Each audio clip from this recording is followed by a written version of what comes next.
U turn അടിച്ചു എന്നത് വസ്തുതയാണ്, സംശയമില്ല. പക്ഷേ ഇന്നും ഇന്നലെയുമായി പിണറായി വിജയൻ മുതൽ എം സ്വരാജ് വരെ PM ശ്രീയിൽ വാർത്താ സമ്മേളനം നടത്തുകയാണ്. അതിനുള്ള ക്യാപ്സൂള് പാർട്ടി തരുന്നതാണ്, ന്യായീകരിച്ചോ? വെറുതെ ഒപ്പിട്ടതാണ് എന്ന് തുടങ്ങി ഏത് നിമിഷവും പിന്മാറാകുന്ന പദ്ധതിയാണ് ഇതെന്ന് വരെ പോകുന്നു ന്യായീകരണങ്ങൾ. അതങ്ങനെ വരൂ, അതങ്ങനെ സംഭവിക്കൂ. നിങ്ങൾ ഒപ്പിട്ടത് കൊണ്ടല്ലേ എന്ന ചോദ്യത്തിന് പക്ഷേ മറുപടിയില്ല. ഒരു പണിയില്ലടേ നിനക്കൊക്കെ, ഇതിനേക്കാളും നീയൊക്കെ തെണ്ടാൻ പോ.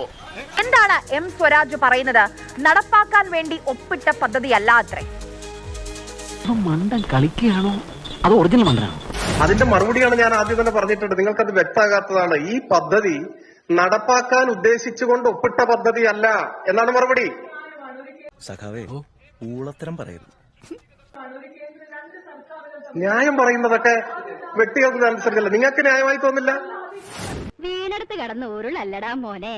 നടപ്പാക്കാൻ അല്ലെങ്കിൽ പിന്നെ എന്തിനാണ് ഒപ്പിടുന്നത്? മന്ത്രിസഭ അറിയാതെ, വർഷങ്ങളായി മുന്നണിയിൽ കൂടെയുള്ള കക്ഷി അറിയാതെ എന്തിനാണ് ഒപ്പിട്ടത്? ഈ അവസ്ഥയിൽ വലിയ വലിയ ചോദ്യങ്ങളൊന്നും ചോദിക്കണ്ടേ അണ്ണാ. ഉത്തരം പറയാനുള്ള ശേഷി ഈ ശരീരത്തിനില്ല. ഒപ്പിടാതെ ഇരുന്നാൽ പോരെ? ഒപ്പിട്ട ഈ സാങ്കേതിക തടസ്സം ഉണ്ടാക്കിയത് എന്തിനാണ്? രണ്ടും കൂടി ഒരുമിച്ച് വേണ്ടാ. ഇന്നതാ വാർത്താ സമ്മേളനം വിളിച്ച് അന്നത്തെ മുഖ്യമന്ത്രി, ഇന്നത്തെ പ്രതിപക്ഷ നേതാവ് പിണറായി വിജയനും പറയുന്നു ഒപ്പിട്ടത് കൊണ്ട് പദ്ധതി നടപ്പാക്കണം എന്നില്ല എന്ന്. ലീഡറാക്കാൻ പറ്റിയ ആള് തന്നെ. ഞാൻ പറഞ്ഞത് അതൊക്കെ വിദണ്ഡവാദങ്ങളാണ് എന്ന് വെച്ചാ എനിക്കും വലിയ പിടിയില്ല.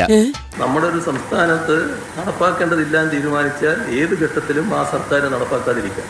നമുക്കിവിടെ ഫണ്ട് ആവശ്യമുണ്ടായിരുന്നു. അതിനുള്ള നടപടി എന്ന നിലക്കാണ് അന്ന് വിദ്യാഭ്യാസ വകുപ്പ് ആ നടപടിയിലേക്ക് നീങ്ങിയത്. ഒരു ചൊല്ലുണ്ട്, നാണമില്ലാത്തവന്റെ പറയാൻ പാടില്ലാത്ത താലുകെടുത്താലും അതൊരു തണലാണെന്ന്. നോക്കി പഞ്ഞുവയ്ക്കാറായല്ലോ, ഇനിയെങ്കിലും നിർത്തിക്കൂടെ ഈ ചെറ്റത്രമൊക്കെ. നീ ഘോരഘോരം വിമർശിക്കുന്ന ഇടത് നേതാക്കൾ PM ശ്രീയിൽ നിങ്ങളുടെ സർക്കാർ ഒപ്പിട്ട സമയത്ത് എവിടെയായിരുന്നു? എന്തിനൊപ്പിട്ടു എന്ന ചോദ്യത്തിന് ഇന്നും ഉത്തരമില്ല. ഇന്ന് ഉത്തരം പറ. അത് നീ ഇപ്പൊ ചോദിച്ചതേ ഒരു ആദ്യം ഊള ആൻസറാ. ഞാനത് ചോദിക്കരുതായിരുന്നു. ഇന്ന് വിമർശന ബുദ്ധിയോടെ UDF നയമാറ്റത്തിന് പിന്നിൽ എന്താണ് എന്ന് ചോദിക്കുന്നവർ അന്ന് എന്ത് നയത്തിന്റെ പേരിലാണ് ഒപ്പിട്ടതെന്ന് വിശദീകരിക്കേണ്ടതുണ്ട്. അല്ലാത്ത തലവേദന, ഞാനൊന്ന് കിടക്കട്ടെ. എന്നാ ഞാനങ്ങട്